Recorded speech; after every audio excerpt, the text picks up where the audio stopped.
All right, today we've got quite a bit to talk about when it comes to the weather. There are some notable shifts happening, and I want to break it all down for you so you know what to expect. Kicking things off, let's talk about the severe weather potential today. Right now, there's a marginal risk of severe storms over parts of Missouri, Kansas, Oklahoma, and Arkansas. For the most part, we're looking at a day where the main threats will be damaging winds and large hail. But there is a small tornado risk. And when I say small, I really mean it.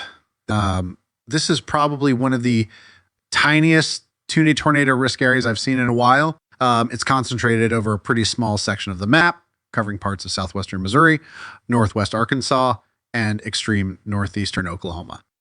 But before we get into the details, hit the subscribe button like this video and leave your thoughts in the comments. Thank you for your support.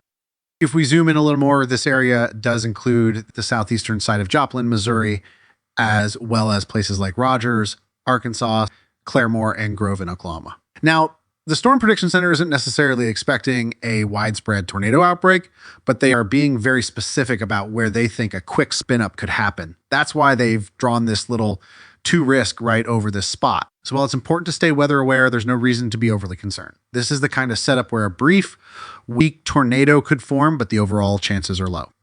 Thinking ahead to tomorrow, though, we're dealing with a more widespread severe weather setup. A larger slight risk zone has been outlined from Shreveport, Louisiana, stretching all the way up through Memphis, Tennessee.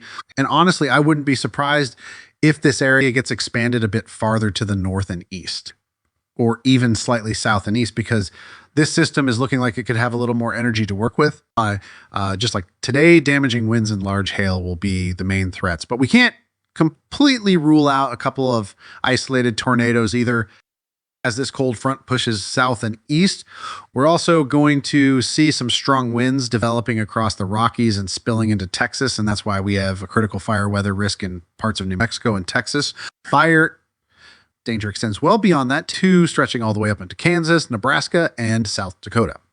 Even in the southeastern U.S., we've got an elevated fire weather risk on the eastern side of the Appalachian Mountains today. So if you're in any of these areas, just be mindful of the conditions and take the necessary precautions to prevent any fires from getting out of hand. Now, let's talk about how the radar might shape up later today. By around 4 p.m. Eastern, we're expecting to see some scattered light rain showers across Ohio, New York, and into parts of Canada, up in Quebec and parts of Maine.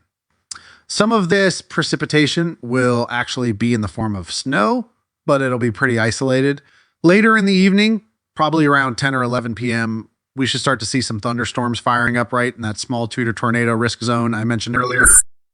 Meanwhile, farther north, a mix of rain and snow will be falling over Minnesota, parts of Manitoba, and Ontario. Some of the heavier snow totals will be focused on the upper peninsula of Michigan and northern Wisconsin, where we could see a solid 3 to 6 inches of accumulation. But for southern Ontario and western New York, it looks like most of the snow will come and go too quickly to really pile up. So while there will be some flakes flying, it's not going to turn into a significant winter storm. What's really interesting is that this entire system is tied into both the snow up north and the severe weather in the south. As storms develop over Oklahoma this evening, they're going to intensify quickly, producing some large hail and strong wind gusts. Some of these storms could even generate isolated downbursts, particularly over southern Missouri and northwest Arkansas. The tornado risk remains low. And in fact, I think by the time we reach midnight or 1, the tornado threat will be completely over. But that doesn't mean the storms will be done. This system will continue pushing east, bringing lightning and thunder into the St. Louis area by early morning. As we move into Sunday, the severe threat will expand again. That's why I think we might see the slight risk area adjusted a bit. It could stretch farther north and east, depending on how things evolve. There's a decent potential for damaging winds along the Ohio River Valley, possibly even reaching Louisville and down in parts of Tennessee, northern Mississippi, and northern Alabama. There will be a higher chance of storms producing large hail and maybe even an isolated tornado or two. Something else to watch for is a developing squall line, which could move through eastern Kentucky and down into middle and eastern Tennessee. This line of storms could cause some significant wind damage, even in areas that are only under a marginal risk. So even if you're not directly in the higher risk zone, don't let your guard down. Where if there is going to be any kind of notable tornado threat tomorrow, it'll likely come from a few isolated storms that form ahead of the main squall line. These storms will have a small window of opportunity to spin up tornadoes before the front catches up and forces everything into more of a linear mode. But once again, damaging winds and large hail will be the bigger story. And then as we head into Monday, the severe weather threat shifts toward southeast Georgia, northern Florida, and the Carolinas. But compared to the storms we've been dealing with recently, this one looks a lot less intense. Now, let's take a step back and look at the bigger picture. The reason we're seeing all this activity is because of a dip in the jet stream, which is fueling both the snow up north and the severe storms down south. But once this system moves out, we're going to enter a more stable weather pattern, at least for a little while. When I say stable, I don't mean completely quiet, but the jet stream is going to settle into a more stationary position for a few days. That's going to lead to a strong ridge building over the western U.S. where temperatures are expected to climb well above average. Places like Arizona, Utah, California, and Nevada could see near record heat, while the Ohio Valley and the Northeast will stay cooler than normal for a bit longer. Phoenix, for example, could even hit 100 degrees at some point this week. This ridge just keeps looking stronger and stronger the farther out we go. And according to the Climate Prediction Center, this pattern could last all the way through April 4th. This kind of setup usually leads to quieter weather overall. When we have big troughs digging into the west and ridges in the east, that's when we tend to see larger, more widespread severe weather outbreaks. But since the current pattern is flipped, it might help keep things calmer for a while. That said, we're still keeping an eye on a couple of areas later in the week. By Thursday into Friday, moisture will start returning to Texas and the Central Plains, which could lead to some isolated thunderstorms, maybe even some severe weather. And out in the Pacific Northwest, another atmospheric river will bring heavy rain and snow. Now, let's take a look at precipitation for that same period, March 30th through April 5th. Out west, still looking very active. Again, that's classic for a negative PNA pattern. The drier than average zone expands across most of the south central states and even a bit into the central U.S.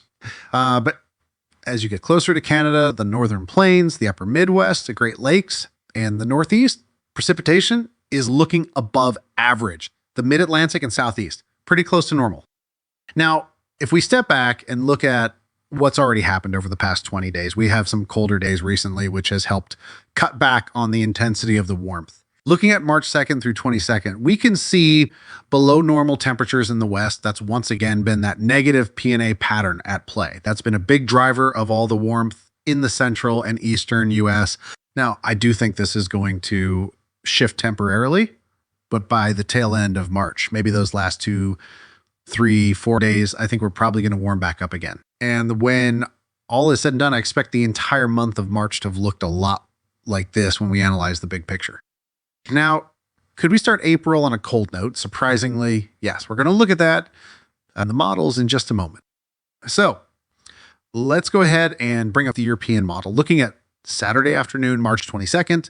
So today we got a low across the northern plains, bringing snowfall to the Rockies and some light snow to parts of the northern plains as well. We're also seeing some snow showers in the mountainous northeast, but really nothing major until we get into the overnight hours. That's when we start to see some severe thunderstorms developing in Texas, Louisiana, Arkansas, Oklahoma, Kansas, Missouri, Illinois, Indiana, Kentucky, and Tennessee. That activity will likely push into Mississippi and Alabama as well. Now, we do have a level 2 out of 5 risk for severe weather. So not a major outbreak, but definitely something to keep an eye on. Expect some pretty nasty storms at times. As we go into Monday afternoon, thunderstorms will still be hanging around the southeast. Texas, Louisiana, Mississippi, Alabama, Florida, Georgia, South Carolina, North Carolina, and Virginia. In the northern part of that zone, probably more showers than anything. But down south, you could still hear some thunder. Meanwhile, a low pressure system over the Great Lakes is bringing some snowfall to that region, along with parts of Canada and the Northeast. Jumping ahead to Tuesday, the 25th, we see one of those colder days show up. Not much in terms of precipitation, but we've got a huge ridge in the west and a deep trough in the east. So colder air dominating the region for the day. Fast forwarding to April 1st, and something interesting pops up. The jet stream kind of flattens out, which could signal a pattern reset. Now, here's something weird I've noticed. And if you watch my videos regularly, you've probably heard me mention this before. But for some reason, the first of the month often brings about a pattern change. Obviously, the weather doesn't care about our calendars, but it's just a weird trend I've picked up on over the past 6 to 12 months. And then get this. The GFS model is trying to paint a full-blown mid-Atlantic snowstorm around March 31st into April 1st. Now, please take this with a huge grain of salt because this would be absolutely insane. April 1st, yeah, no one's going to believe that's happening. And we're 10 days out from this, so the chances of it actually playing out this way are well below 50.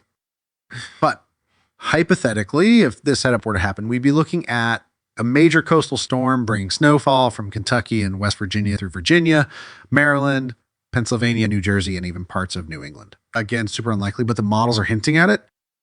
So that's where we stand right now. If you enjoyed the update, make sure to hit that like button, leave a comment down below, and of course, subscribe if you haven't already. I upload every single day, so if you want to stay in the loop, make sure you've got notifications turned on. Thanks for watching, and I'll see you in the next one.